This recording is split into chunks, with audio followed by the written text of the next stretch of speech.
All right, thank you. Welcome back to the Montgomery County Council meeting. Item 8 is a public hearing and action on a resolution to approve supplemental appropriation 25-73 to the FY25 operating budget, Montgomery County Government Department of Transportation Transit Services Statewide Transit Innovation Grant in the amount of $263,000.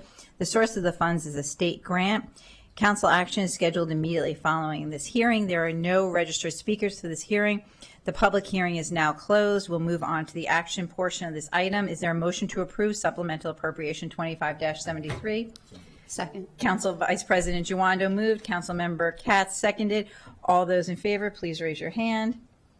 And that is everyone. That is unanimous.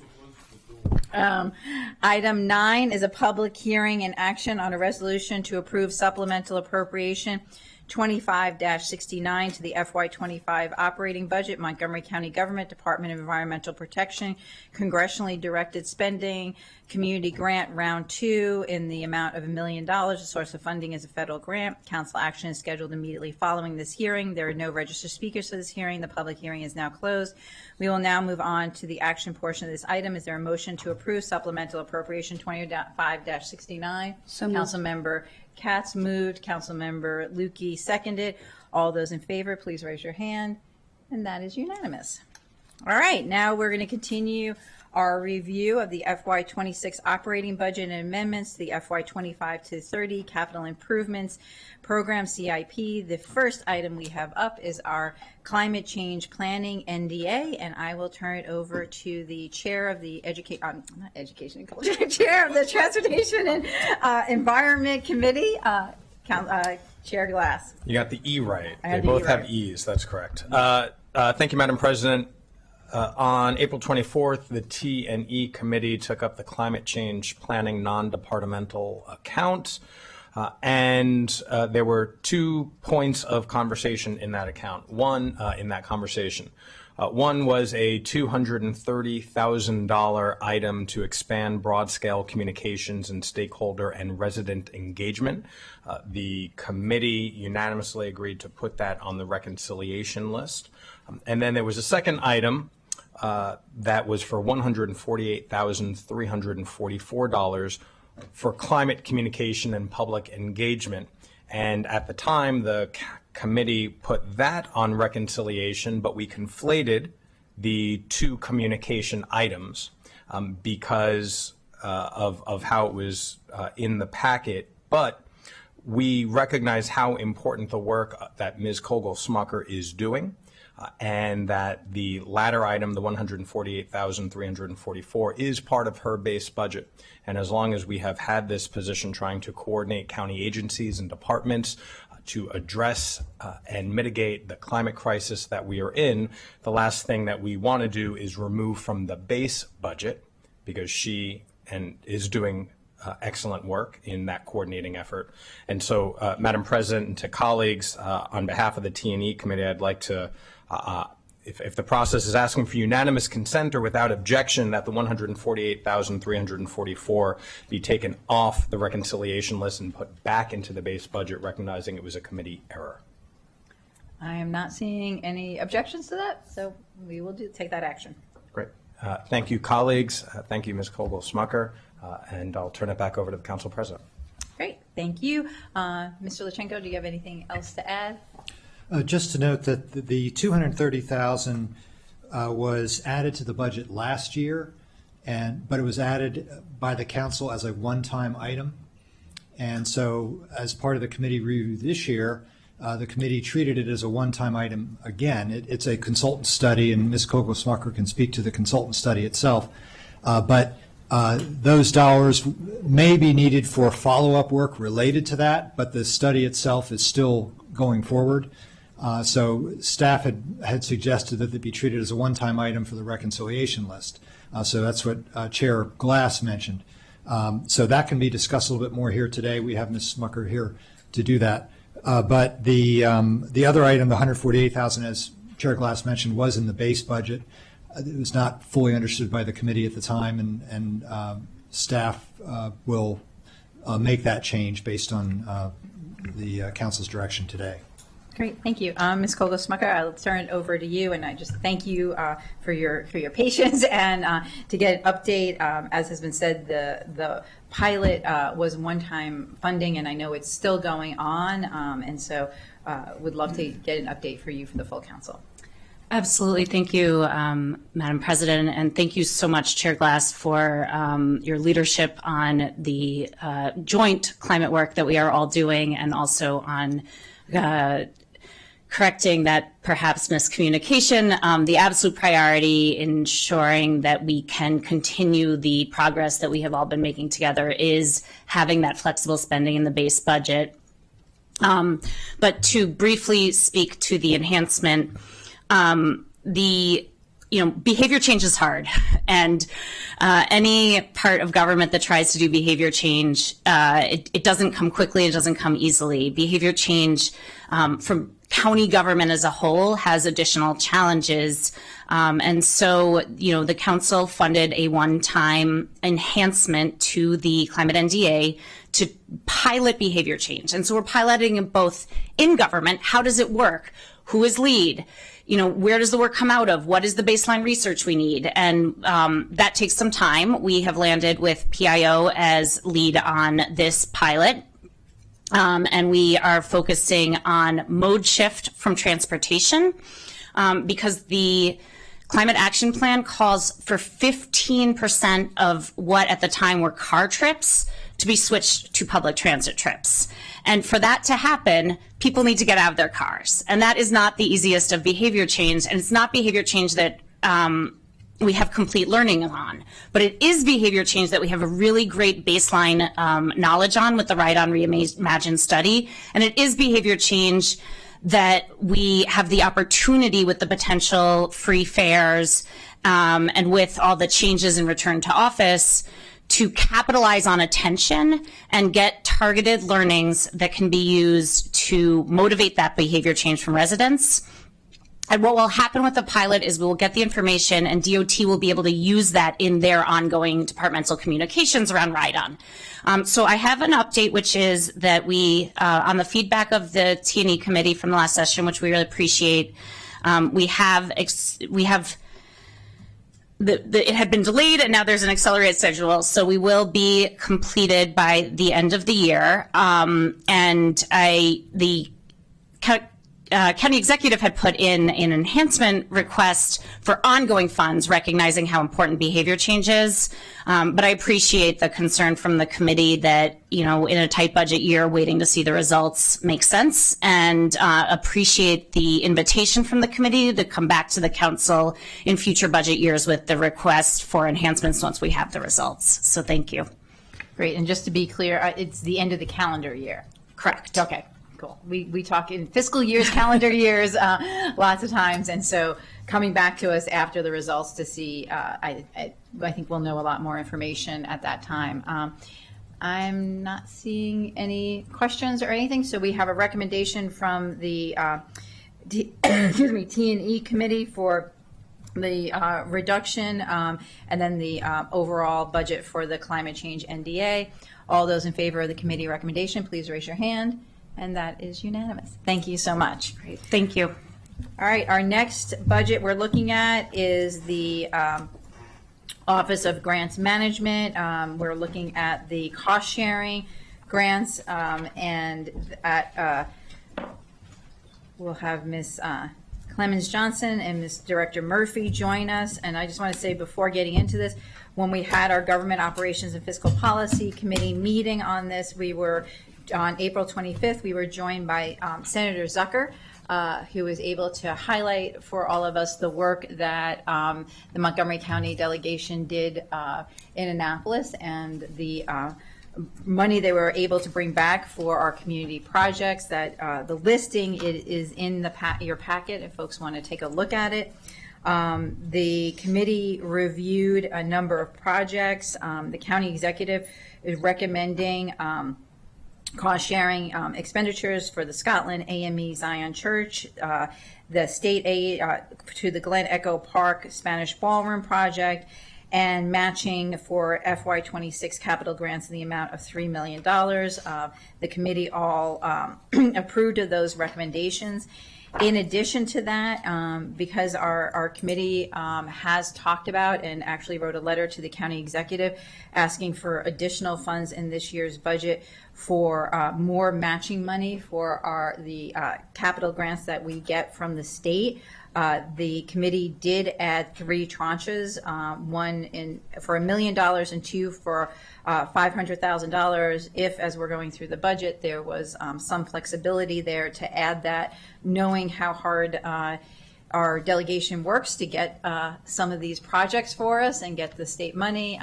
We wanted to make sure that we had resources available here in the county to do as much matching as possible. Ms. Clemens Johnson, did I miss anything? No, I think you covered everything. Okay. Director Murphy, anything to add? Thank you. Esteemed council members, Rafael Pumerijo Murphy, Director of Office Grants Management. So last night at midnight, the FY26 Cost Sharing Capital Grants Competition, Stage 1, where folks could get their hats in the ring on this.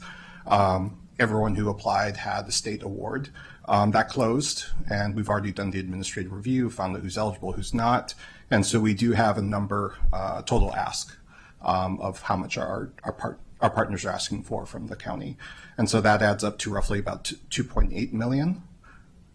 So that's where it's at. But however, that doesn't take into account previous fiscal years with their multi-year awards, with those carrying over. So there is a shortfall of about $1.5 million within the FY26 ask, and then another 340 within the FY25 that would be pushed over. So those partners will be waiting until the appropriation. Then we'll have stage 2. We'll do a full review of they'll submit, and then we'll do a full review of their applications, and then make awarding decisions based on whatever funds you appropriate.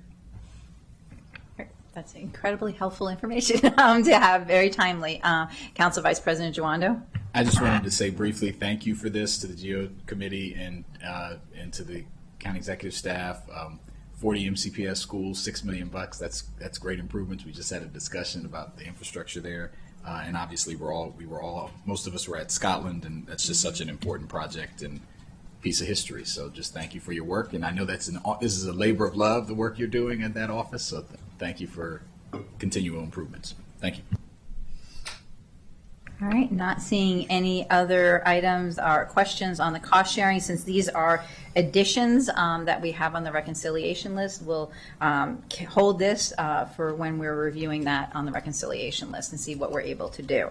We'll now move on to the overall Office of Grants Management budget. The committee recommendations was 3-0. It was unanimous to approve the executive's recommendation on the Office of Grants Management. We did have a very good discussion on just the federal landscape, and I appreciate Director Murphy and all his work and his office's work on keeping track of that. There was a programmatic increase recommended of $100,000 to implement a centralized system for tracking, approval, and reporting of grant funding. We did ask for additional budget details, which folks can find on page 2 of the packet, just to understand what was ongoing, what was the need for the initial implementation. But overall, the committee recommended 3-0 for this budget to move forward. Ms. Clemens Johnson, anything to add? I'll just add that we did get additional budget information on the $100,000. So $69,600 consists of 600 hours of contractor at an hourly rate of $116, and the remaining balance of $30,000 is to use for yearly license fees for 100 users. Great. Director Murphy? Anything to add? Just that these resources are going to be critical for us to defend the $300 million of federal grants that we currently have. That's obviously a big number. We want to hold on to as much of that as we can with the current administration taking pot shots at their funding already. And if we can grow it, we would like to grow it, whether that's with state opportunities or federal opportunities that will still likely come down the pike. So we want to be prepared. It's going to be a continuing, evolving environment. My briefings have been out of date as I'm giving the briefings, new information will come up. So it's important that my team and then the county has the resources to make sure we're as resilient as possible as the current administration tries to undermine federal grantees throughout the country. Okay, thanks.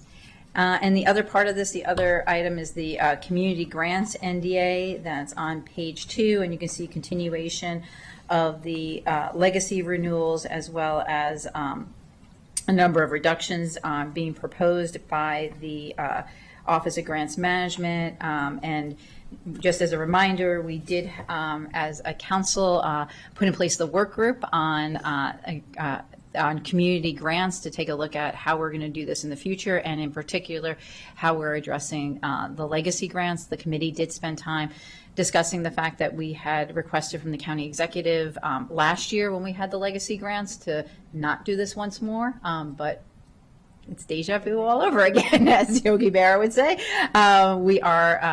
The committee is recommending the funding of the legacy grants, but hope through the work group that we can find a way forward on this. Ms. Clemens Johnson, anything else on the community grants NDA? No, I will say the work group, I believe, are going to try to start meeting this month to meet the deadlines. So look forward to working together with the department on that. Terrific. Director Murphy, anything to add? I did have one question on the notice of funding opportunity for the nonprofit incubators for FY25. Will they be going out soon, or have they gone out? They will be going out soon. We had 2 department programs, one a federal grant that we're putting out as a county grant, and another one is a related program that's our funding. Those NOFOs are being finished up now, and as soon as those are done, we'll be pivoting that, but those will be the last programs that we put out for the fiscal year. So I want to get the department's money out first and get those competed, just because there's some timing aspects with when the programs need to be in place, and then we'll be putting those out. But right now we have a target of Friday for one of those nonprofit assistant programs, and then midweek next week, once we kind of clear off everything else. But we have about 6 or 7 grant competitions going on right now at various stages, so we're working through those. Terrific. Councilmember Sales? Thank you, Madam President. Just had a question about the nonprofit technical assistance and management support grants. I noticed that was they were underutilized. Did you have any information to share about that, and what steps you'll be taking to improve outreach and engagement? Sure. So the strategic vision for those was an assumption that we would have a different federal administration. And the way we justified those funds last year in the budget process was we were seeing unprecedented shift in the federal government where they're trying to pump as much money directly into our nonprofit partners as opposed to giving to the county or giving to the state and then letting us distribute the funds. So the idea behind those funds was let's prepare our nonprofit partners to be able to go after these bigger, more complicated, more difficult to manage federal awards so they can tap into this, flow of money coming down. The presidential election wasn't what we expected, and so that whole strategy has obviously been turned on its head, where we're seeing, reductions in grants opportunities from the federal government across the board. So the idea that there's going to be a lot of federal funding flowing directly to nonprofits is just not going to happen anytime soon. So we've had to repivot and rethink about how we are going to be utilizing those funds, what's the strategic purpose, and what we're landing on is a nonprofit resilience. How do we, instead of boosting our nonprofits to be able to expand and capture as much funding as possible, how do we make our nonprofits more resilient to survive the current environment where they can hold on to or maintain the programs and the services that they have within the communities. So it's a complete 180 in terms of how we've had to rethink about that strategy. But once that gets put out, then we would, and a lot of the strategy is going to leave it up to the nonprofits themselves to tell us what do they need, what type of support do they need, rather than kind of us figure top down saying, this for this. And so it'll be a very open-ended competition, but it'll be really, and 2 million sounds like a lot, but really with the needs in the nonprofit community, that's not. So we're going to have to be very targeted, very strategic about which nonprofits we choose to provide support to the other nonprofit community. So do you have a vision for our priorities if it's now going to be the nonprofits competing for these limited grants? How are you prioritizing which ones will be funded? How are we setting the priorities and vision for this office in the county? So a big part of it is, again, the change in federal environment. We have a lot of nonprofits that get a lot of federal funding and have been for a while. And so they provide services to our residents that, we don't, county tax dollars never go towards. And those services are in a way invisible because they don't show up in your budgets and all that. So as those services start to disappear, or as there's additional challenges, maybe legal challenges that they need, or other types of support that they need, those would be the ones that we would want to focus on, just as you've prioritized or you've put forward bills to prioritize hiring of federal employees or support for federal employees. I think we have to look at supporting the nonprofits who have been successful at gaining and bringing in federal funds to provide services to our residents. So that would be a priority there. So are you creating a scope for this pot of money? Okay. Correct. We call I it don't want it notice to of be fund. like a free-for-all. I want to make sure we're prioritizing like the highest needs for the community, and not just because someone got their federal grants cut, but it's prioritizing what this community's priorities reflect. Absolutely. We have learned in past fiscal years that having a free-for-all grant competition does no good for anyone. No. Okay. And so that will be very targeted. And also, it's not necessarily going to be individual nonprofits competing for their funds, but looking at the nonprofit service providers who can provide support to a broader range of other nonprofit organizations. So good. there's only about a handful of, I'd say 4 or 5 organizations that I can think of that would probably even have that type of capacity and that knowledge. So we're expecting a more limited competition. And then with that range of funds, we can expand it over a time period for them to be providing a deeper, more sustained support. But again, I agree, very targeted at what are the key needs, what are the things, because again, even with $2 million, we can't fill every hole. No. Thank you. Terrific. Not seeing any other questions. We have the budget for the Office of Grants Management and the Community Grants NDA. All those in favor of the committee recommendation, please raise your hand. And that is unanimous. Thank you very much, Director Murphy. All right, next we have the State Property Tax Services NDA. And this is something that came in from the end of the session in Annapolis. It is a cost sharing over almost $2.5 million. This is a non-discretionary. So, Mr. do you want to take us through this? And I don't even know if we need to actually add this to the rec list because we have to do it. So I think it's, we're just, Mr. Howard, yeah. I think to be consistent, we do need to add it to the rec list, but we will note that it's a required expenditure. Okay. All right. So if we just want to walk through what this is and see if any council members have any questions. Thank you. Good afternoon. The State Property Tax Services NDA reimburses the state for 3 programs that support the property tax billing administration conducted by the Department of Finance. Those are the Montgomery County Homeowners Credit Supplement, the Homestead Credit Certification Program, and the county's share of the cost of conducting property tax assessments by ESTAT. This NDA also funds the county's supplement enacted by Bill 2115 in 2016 to the State Renters Tax Credit Program. Originally, the executive recommended no change to this NDA in FY26 relative to FY25. However, the state's Budget Reconciliation and Financing Act shifted more of the responsibility for funding local ESTAT offices from the state to counties. This act increased the county's portion of the cost share from 50% to 90%, resulting in an increase, as Council President Stewart mentioned, to the county of $2,461,254 in FY26. This amended budget figure was not available to the GO committee at the time the GO committee was reviewing the other finance budgets, and so the committee determined that this item would be reviewed by full council instead. As Mr. Howard mentioned, if the council votes to approve this, it would be added to the reconciliation list with a council staff note that this is a required expenditure.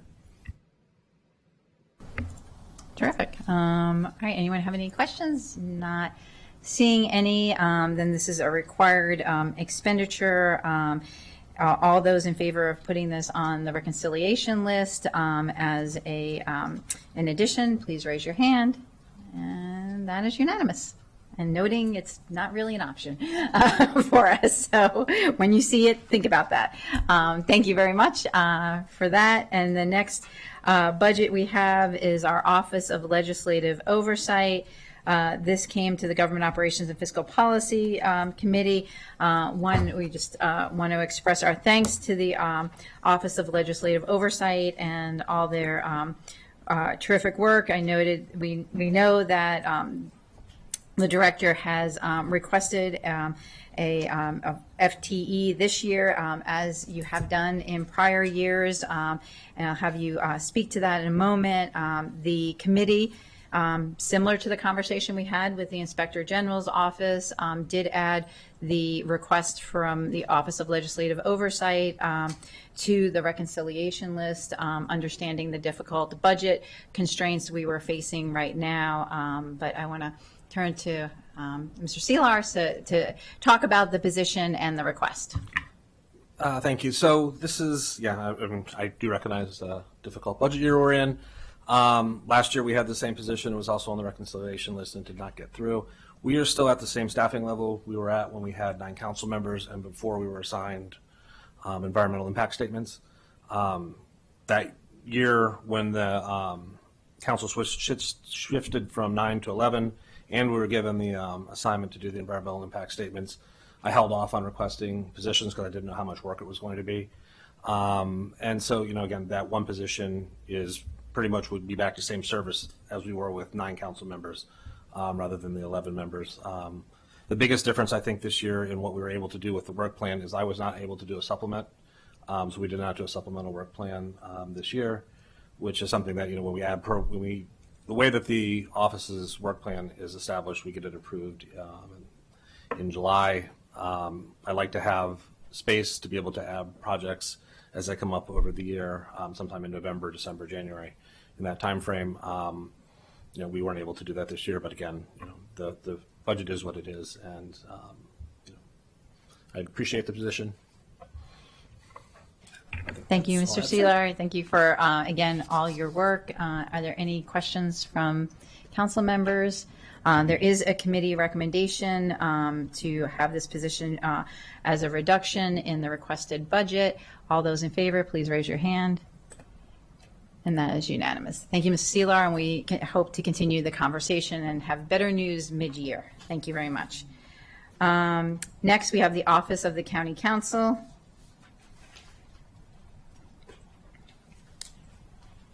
Government Operations and Fiscal Policy Committee reviewed the request from the Office of the County Council. This request was for a same services budget for FY26.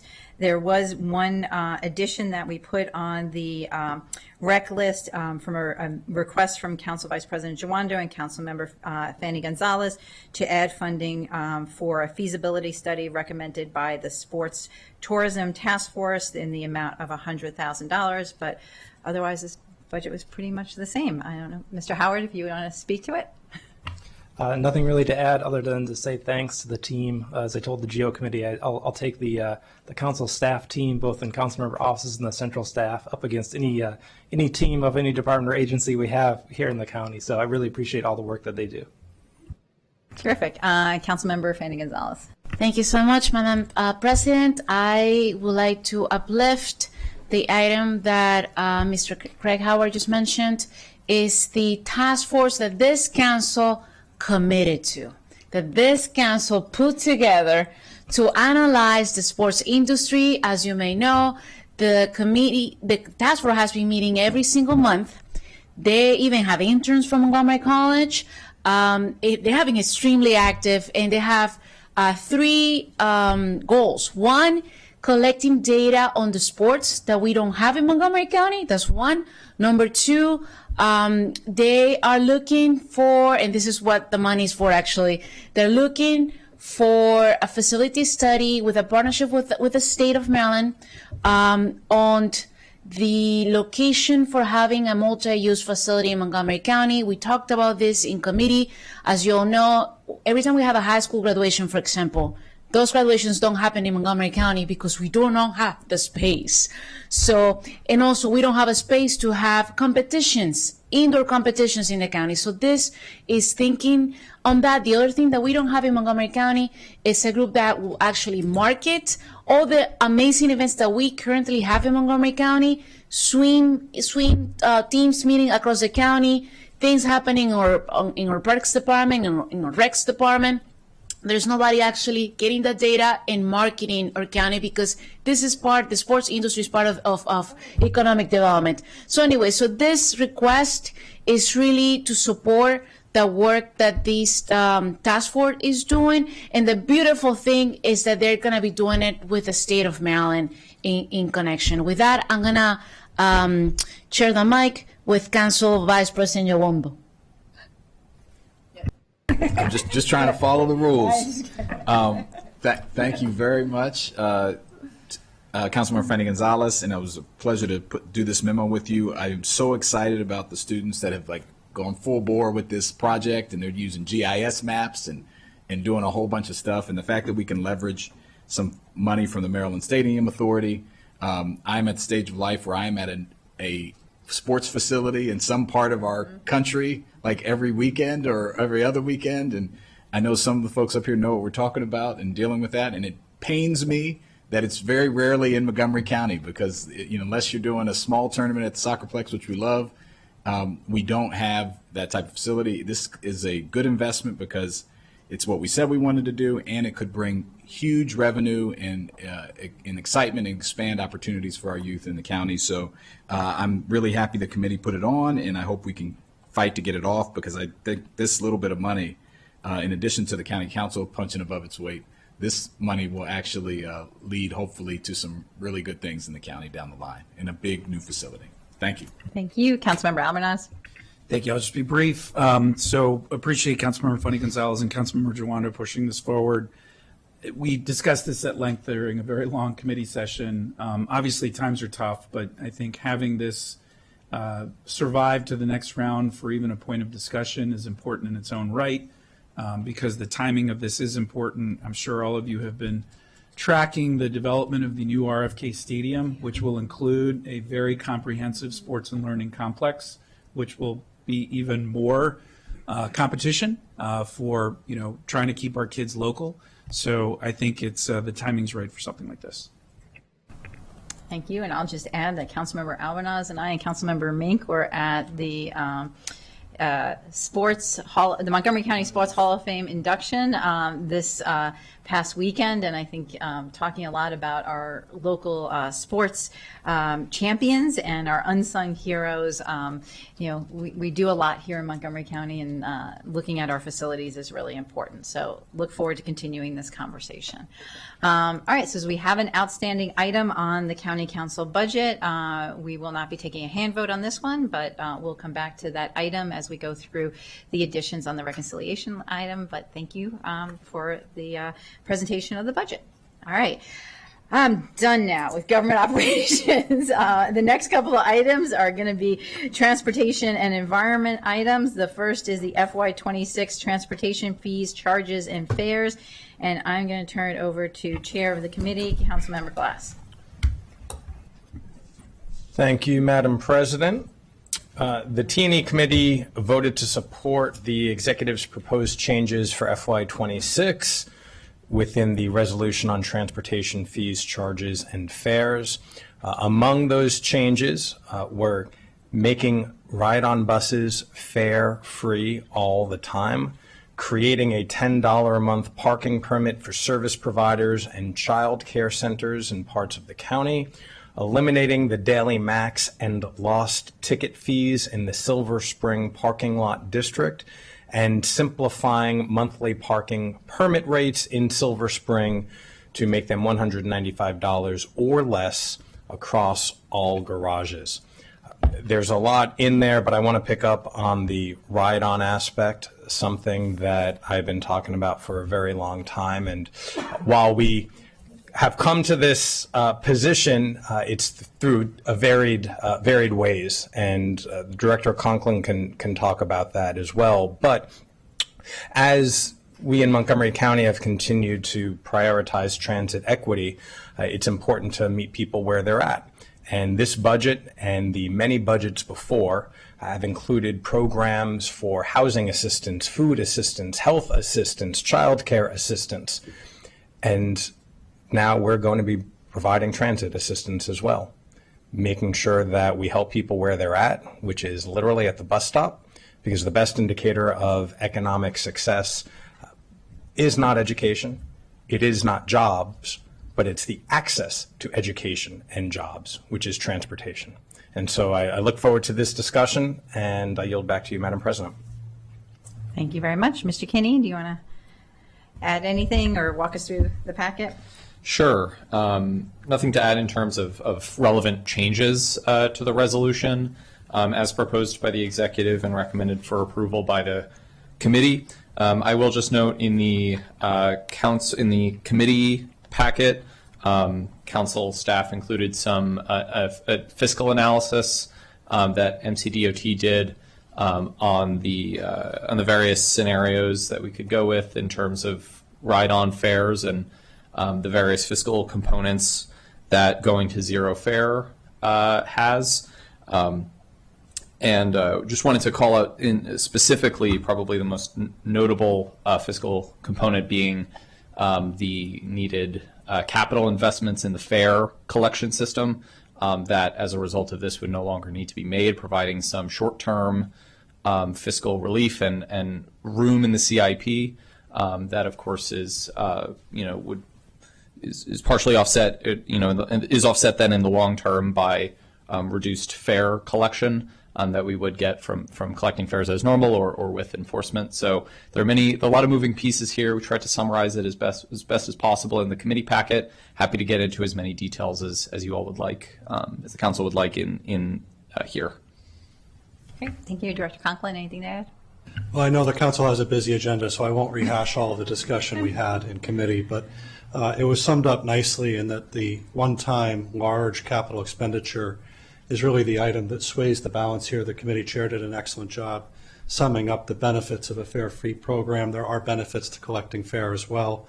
It has been a close race for a number of years about whether or not it was worth continuing to collect fares, and at this point the balance is tipped in favor of fare-free given the policy objectives that are achieved and the savings that are realized, unless we were to pursue an aggressive fare enforcement program, which would have its own costs and own issues, and that's not the recommendation that came from the executive nor the committee.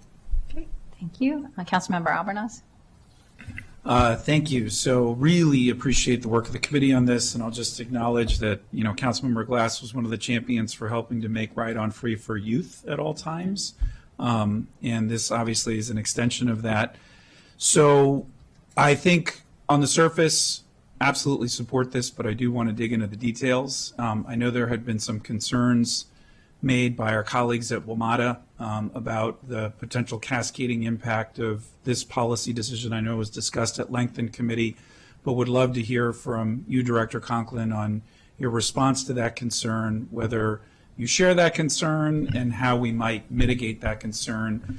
Obviously, WMATA continues to be challenged, as we know, and I think all of us are bracing ourselves for looming potential further reductions from our federal partners, who seemingly are no longer our partners in the way they were before, which will mean more of a burden on local jurisdictions. And I just wanted to get your comments on that. And then I have a second set of questions on a unrelated issue, but related to this topic. Thank you for the question. Yes, and the council received, and we received correspondence from Maryland Secretary Wiedefeld identifying some longer-term concerns with the notion of fare-free, and those were around having a differential policy in the region on fares and potentially making it somewhat more confusing for passengers regarding payment to fare on some providers and not others.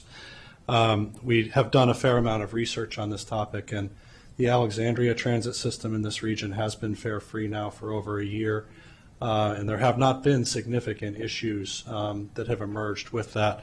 I do share that concern that over the longer time having a variety of different fare systems in the region isn't the best. And in the committee session, although there was some concern about how long it would take, we did discuss leaving the option's open to continue discussion with our state partners and with Metro about a more consistent regional fare policy, which would be a move away from this and require us to establish some new fare collection process or invest in the technology that we're deferring the investment on now. But at this time, the merits of retaining the fare system did not seem to outweigh the costs of replacing the equipment needed for the fare system, particularly given the other policy benefits around increased access for those who need transit on a daily basis. So yes, that's a real issue, and we should keep that in our thinking as we revisit the transit fare program whenever it's appropriate with the budget process that comes around each year. But on balance, we could not justify the large expenditure needed based on those considerations alone. Thank you. I appreciate that. And, you know, as is always the case, a policy in one department impacts other departments and agencies. So our libraries department, we have a increasingly unhoused population here in our community. And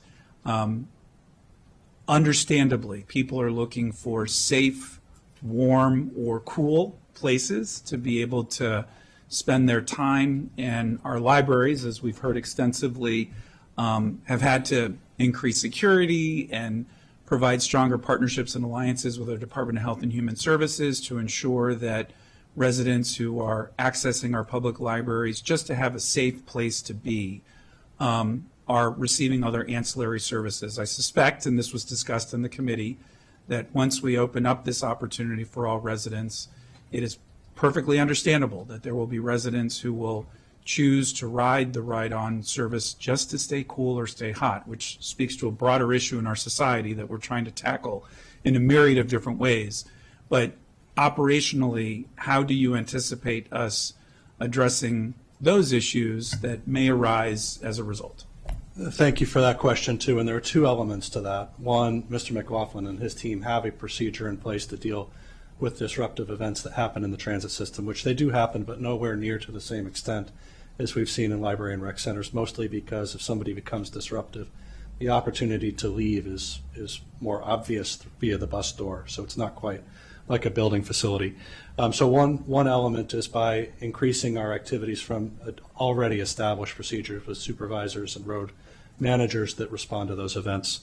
And the second is in the budget recommendation from the executive, there's funding recommended for increased presence on buses by contractors that are there to encourage proper behavior on the vehicles or to help bus operators, particularly in lines or locations where we have a higher frequency of behavior that we wouldn't like to see on the buses, to have those resources available. The committee did not make a firm recommendation on that, requested more information from us before that, but that was the other element of the management program we had proposed to deal with the issue you've identified. Got it. You know, we always want to set up, this is a significant policy shift, an important one and the right one, but we want to make sure it's set up with fidelity. So I don't have a motion right now before us, but I would love to have further conversations later on down the road, no pun intended, later on down the road, to talk through and make sure that we have those support structures in place so that this continues to be the high bar that's been set by Ride On, which is that it's a reliable service that's safe and that people can count on and that feels comfortable in every which way imaginable. And we want to make sure that all of our riders have the support that they need to ensure that we continue to set that bar high. So I appreciate, and I know, again, this was discussed at length within committee, but thank you for responding to those questions. Thank you. Thank you. Councilmember Glass. I appreciate Councilmember Albernaz's questions and comments. He's spot on there that we need to ensure that Ride On remains safe and reliable for everybody. That is the goal. And in future budgets, it's incumbent upon this body to ensure that it has that proper funding. And I just want to, I think it's important to elevate for everybody who hasn't read the packet, the public, that can you talk about, Director Conklin or Mr. McLaughlin, can you talk to the dwindling revenue that helped get this decision to be made? We certainly can. Before the pandemic, we had a high water mark of around $20 million a year collected in fare revenue. That has decreased over time. Obviously, we didn't collect any revenue for 2 years when we operated fare-free for public safety and public health reasons. Upon restoration of the fare, it was restored at $1 rather than $2.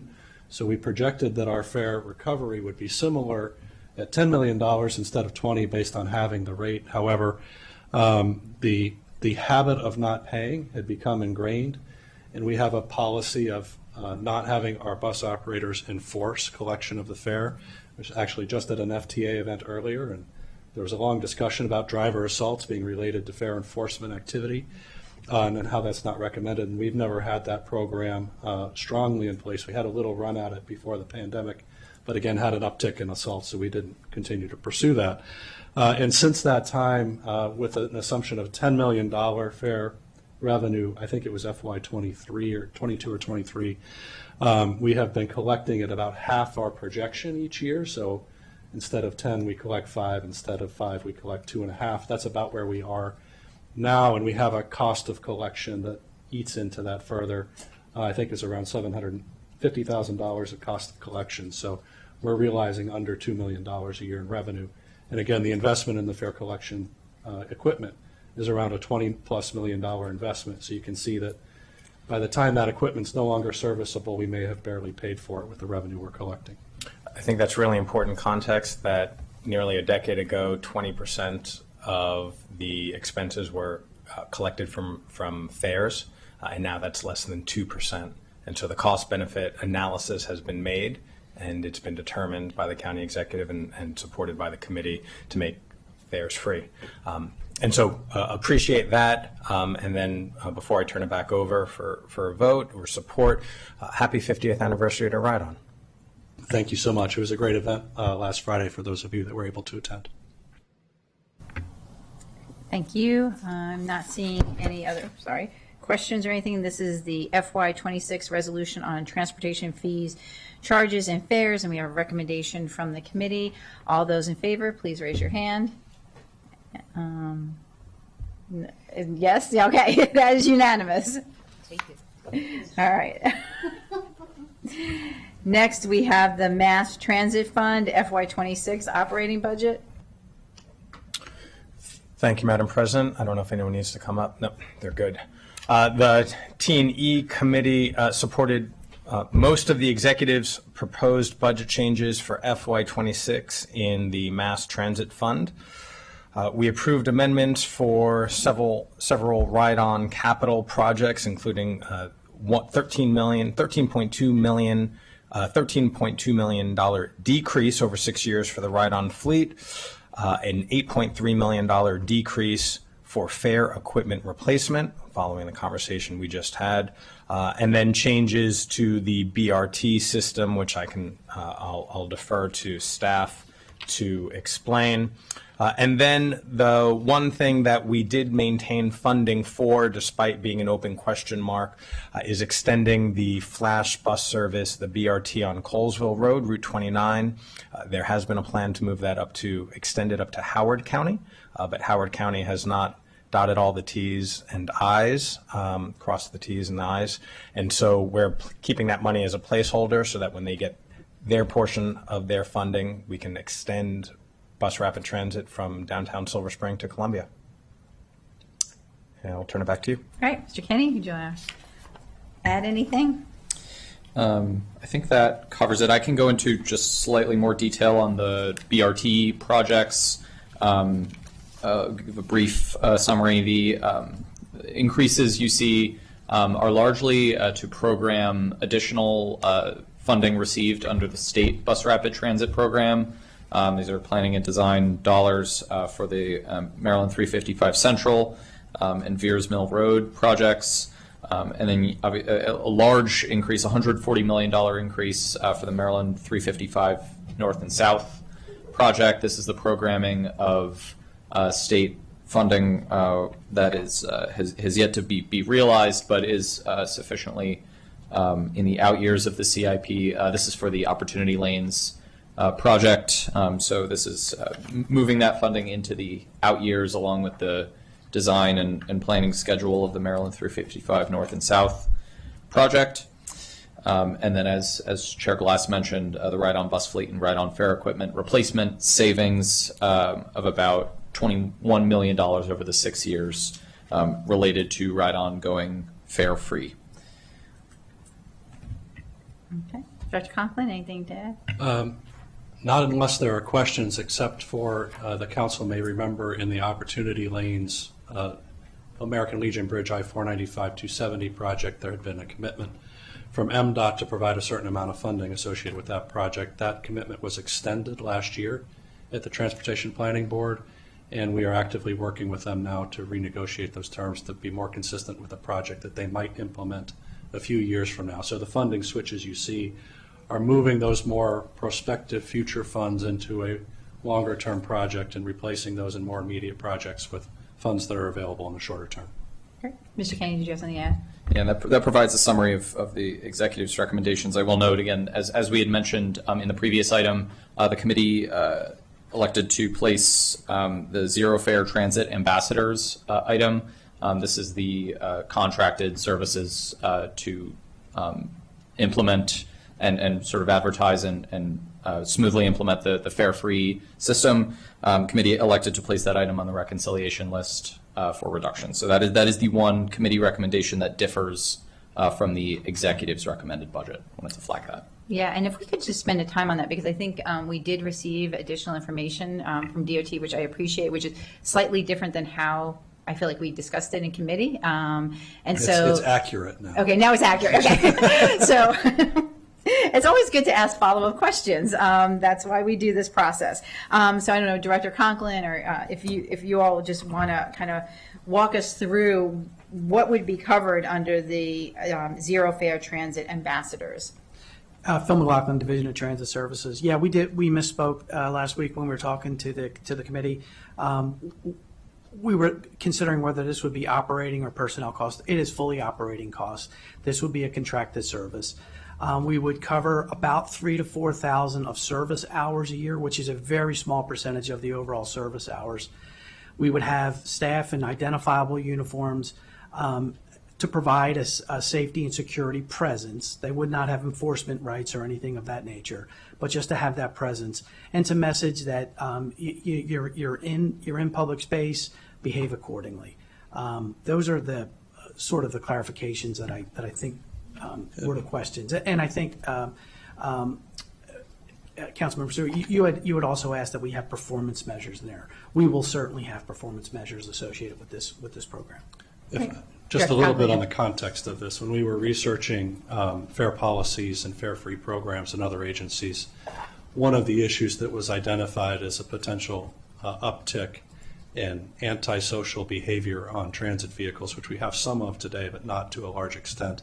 And a best practice that many of those agencies identified was having this type of engagement, like I mentioned, at key transit centers and at locations where this behavior might display itself, to try to encourage people to behave in an appropriate way in the public environment on these vehicles. So that was the idea here, was to have a way in place other than the bus operator or radio for somebody to show up to help manage expectations and behavior on the vehicles, given that there's no longer that perceived barrier of entry of having to pay a fare. Mm-hmm.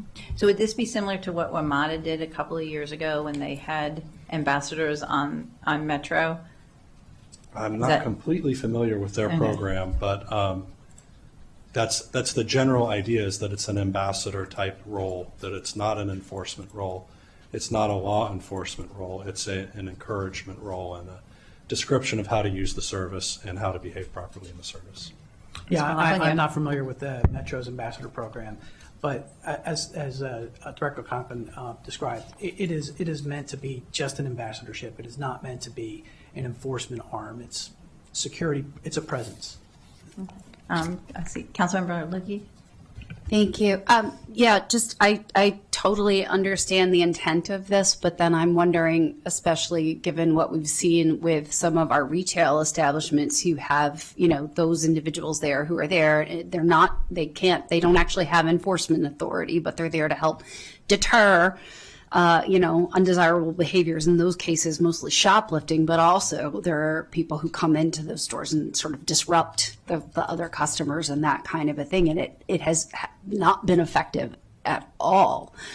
And so wondered, in terms of if there are in other circumstances where a zero fare program has come to life, an uptick in those kind of undesirable or antisocial behaviors, or in some of the cases with our younger folks riding transit or which we want them to do. Let me be clear: we want people to take public transit, but we also need it to be okay for everyone who's on board the modality.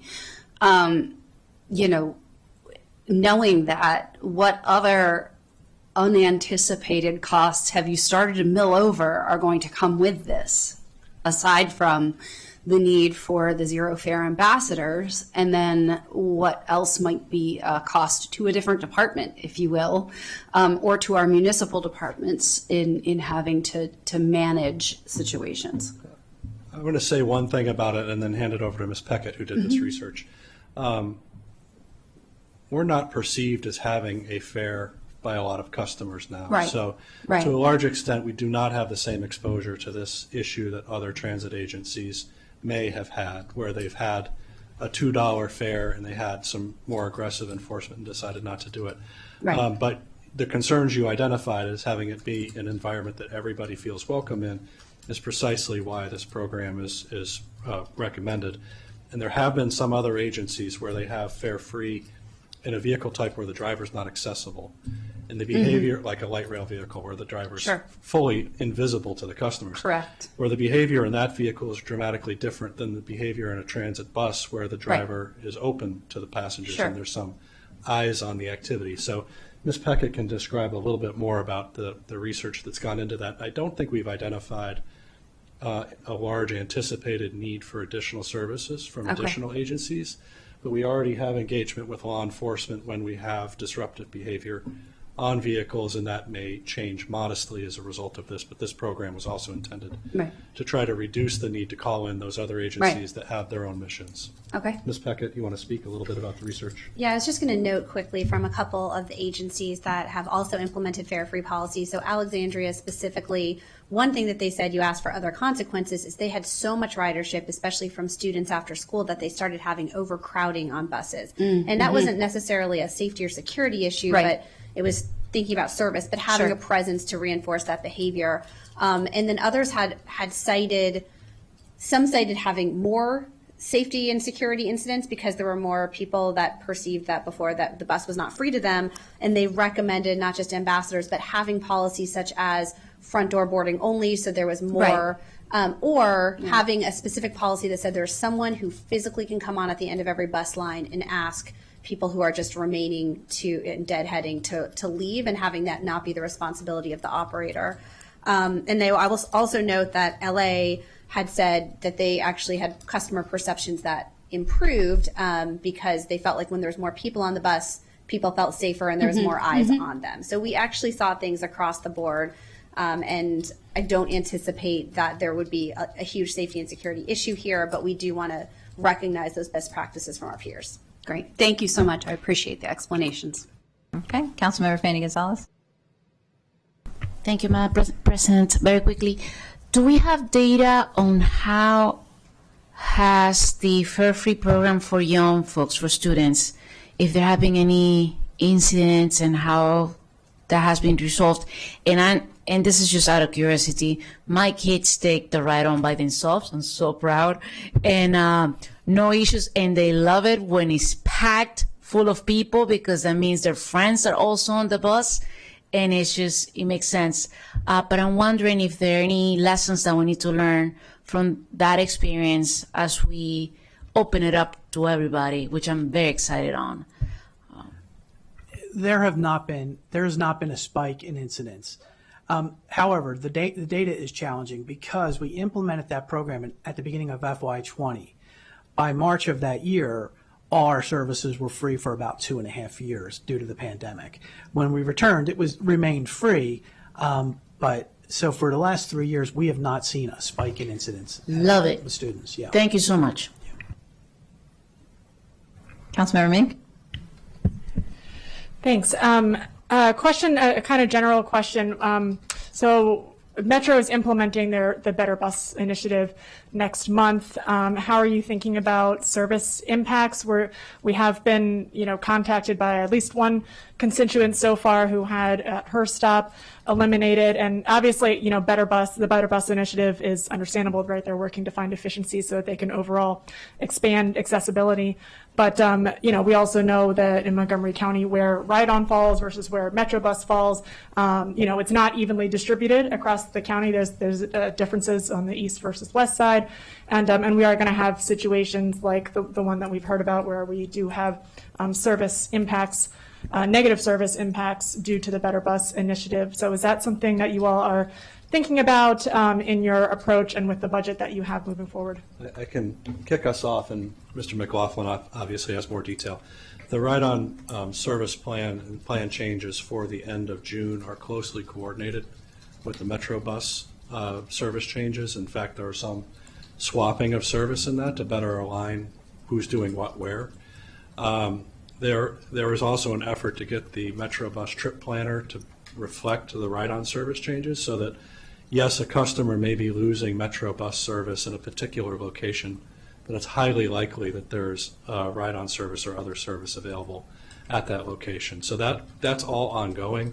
There are not specific, there are going to be specific locations where stop elimination may affect a small number of customers, but it's pretty limited where those occur. And Phil, you may want to talk a little bit more about your day-to-day interaction on that. Yeah, so Chris is right. We are in lockstep with WMATA on these, specifically this particular service change, but all future service changes as well. Our plans, during the planning phase, we worked closely with them to make sure that we weren't leaving huge gaps in service area within Montgomery County. One of the reference that you made, Councilmember Mink, about someone losing service, that unfortunately will be a short-term plan. As we roll out other elements of Ride-On Reimagine, we will provide additional coverage up there. That'll just lag a little bit. But for the most part, there's not a whole lot of bus stops that will no longer be served. It may not be served by the bus route you're used to today, but there's not a whole lot of areas in the two plans where we don't provide some level of service. Great, thank you, appreciate that. And I'll note also that Ride-On is following up with the constituent directly at this point and really appreciate that. On the automated bus lane enforcement pilot, really opens up the possibilities for us, so that's really exciting. So that pilot program is being initiated via contract with Metro. They're putting up the capital costs, I understand, to put the cameras into the buses that operate along those lines, right, Georgia, and then to University. Ms. Peckett is, again, the architect of this program, so I'll let her speak to it. Great. Thank you, Councilmember Mink. Yeah, so we would be working with WMATA, and we just got off the phone with them. That's why it's a few minutes late today. So we're starting with George Avenue. We have a subfleet of 10 buses that would be operating just on Georgia. And so currently University Boulevard is not yet permanent, but they have assured us that with that subfleet, they'd also be able to start enforcement on University should those lanes be made permanent. And at the earliest, if this funding is moved forward, it would probably be late fall of a start for that pilot, and depending on how that pilot performs with the different hours, we would look at future years. Great, thank you. And with Metro administering the program, what does that mean for the inclusion of ride-on buses in that?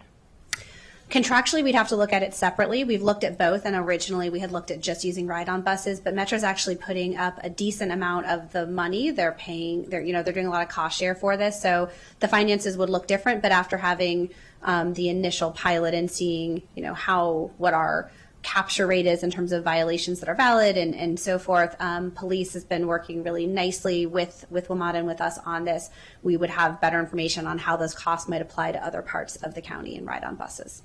Great, appreciate that, and look forward to, outside of budget, getting more details on everybody's role in that and how that's all being rolled out, but that's great to hear about all the collaboration. Thanks. All right, not seeing any other questions or anything. Just to recap again on the first page of your packet is the recommendations from the T&E committee, and there is the recommendation to reduce the budget by the $250,000 for the Zero Fare Transit Ambassadors. That is on the reconciliation list as a reduction. All those in favor of the committee recommendation, please raise your hand. And that is unanimous. Thank you very much. All right, we'll move on now to the Department of Transportation General Fund. And back to Councilmember Glass. Thank you, Madam President. The T&E Committee supported all of the executive's proposed operating budget enhancements, which includes maintenance for subdivision roads, for for the expanded inspection of short-term, short-span bridges, and also the operation and maintenance related to capital projects, new streetlights on US 29. And just to clarify, there was confusion and concern by members of the public.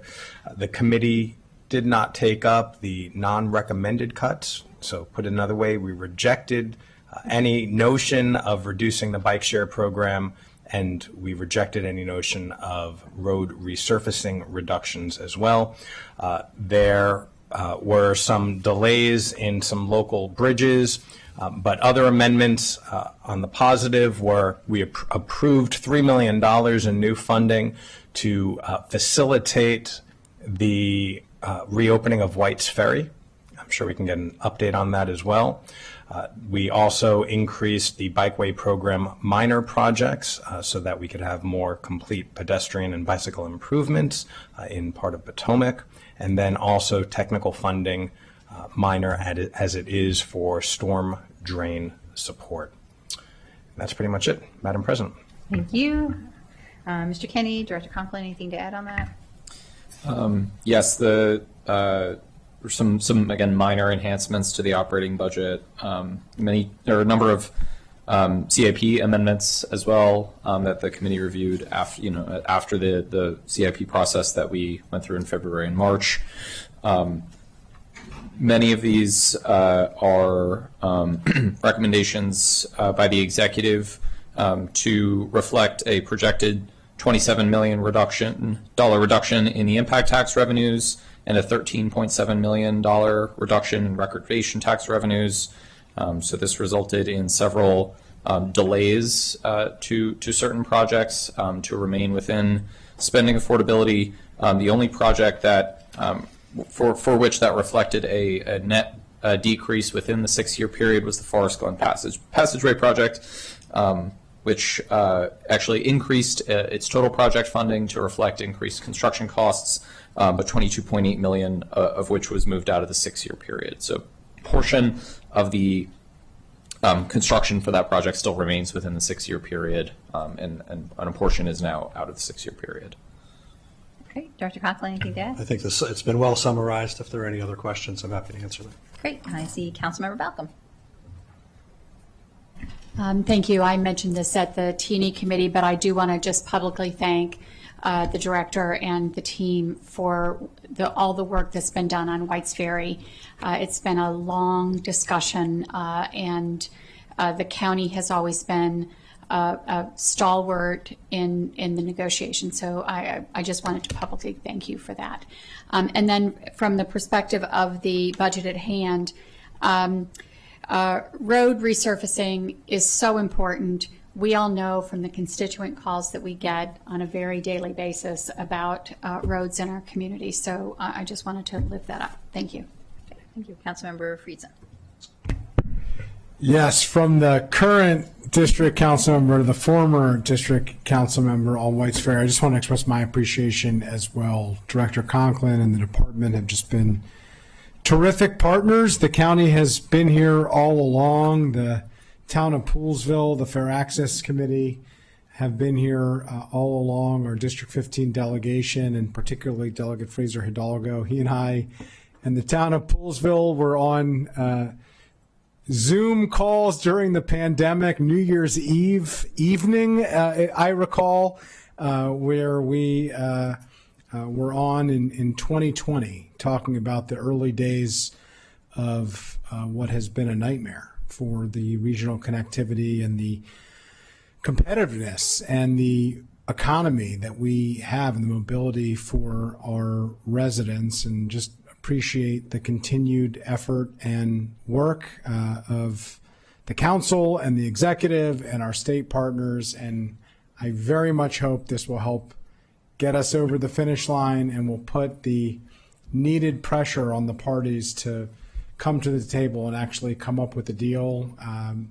I'm continuously frustrated. Even the recent comments that we've seen have been frustrating, but just want to acknowledge all the work that you have personally done and committed to this effort, which has been significant and is very much noticed and appreciated. And I really want to appreciate Councilmember Balcom for all of her work in carrying this baton forward. It's something that I wish had been handled prior to her taking on her district council member role, but I know all of us share in that frustration as well. Yep. Thank you so much for that. And just to mention, this is a real and significant incentive that's available for the two property owners to find a solution here. And we've committed to working with them in whatever way we can be helpful to encourage that to happen, and have been scheduling discussions with them to try to bring a discussion to the table that something might work. And this action has reinitiated some discussions with partners in Virginia that hopefully will help bring this to a conclusion. But again, the chair asked if the message was well received. I said it was received, which I'll stand by. Yeah. But we do hope that something comes of this in the next fiscal year, and we can have a ferry operating again. Yeah, there are modifying words that I would use as part of this ongoing saga, and well and good and positive would probably not be part of them. I will just note, we have said all along as a county that we were willing to put up a financial commitment in order to come to a resolution. That has been true from the absolute early days of this, from the initial months that has now been carrying over for years and years. It's now out there. There's now an actual dollar amount, and it's up to the private parties to come together to make it happen. So thank you for that, and just wanted to acknowledge your direct involvement and significant work along the way. Thank you. Councilmember Fanny Gonzalez. Thank you so much. I just want to thank the committee for not approving the reductions for the bike share program and the roads resurfacing. That's very important. But also, can you please, I read the report, but can you please on the record give us an update on the Forest Glen Passway? I mean, that 2-year delay that we have is really upsetting, but if you can please provide an update, that would be great. Sure. I mean, there's been a preliminary design completed with a cost estimate of this, and it's a very complex but low-grade structure with a lot of fire and life safety elements to it and accessibility elements to it that have increased the price of the project. There were some development opportunities that appeared that they might happen at that location that I don't think are still progressing as we thought across the street from the metro station.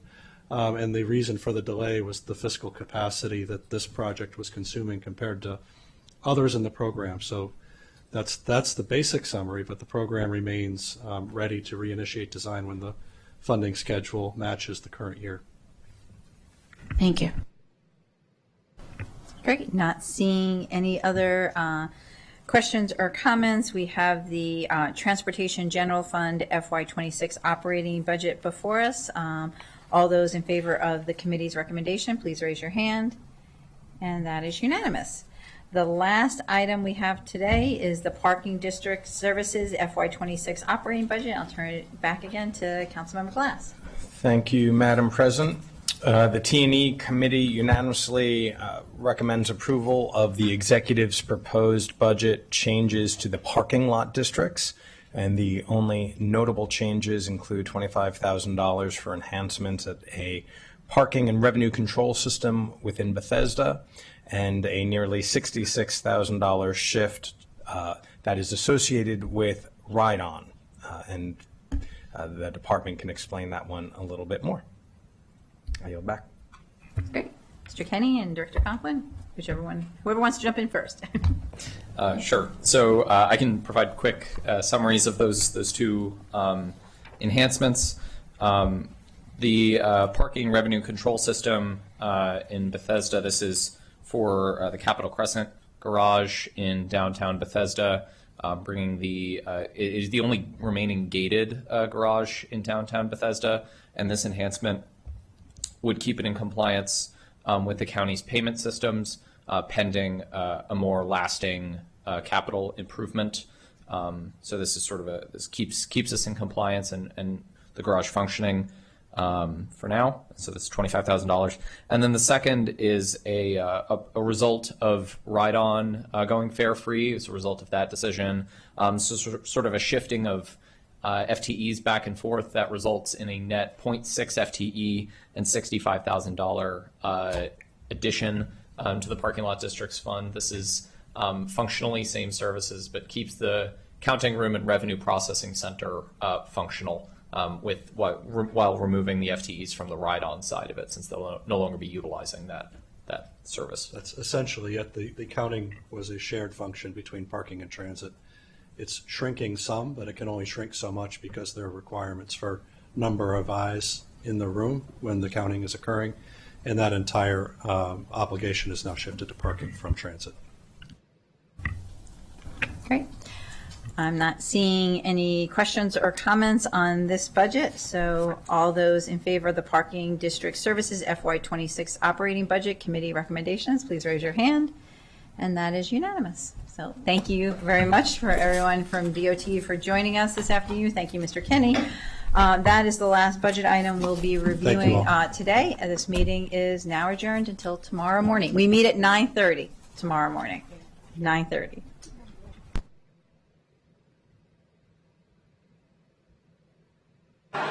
So I will turn into FloJo and find you. Yeah. But my 4 beautiful children, Kateri Lynn, Quinn Gabriella, Lincoln Xavier, and Dakota Pilar.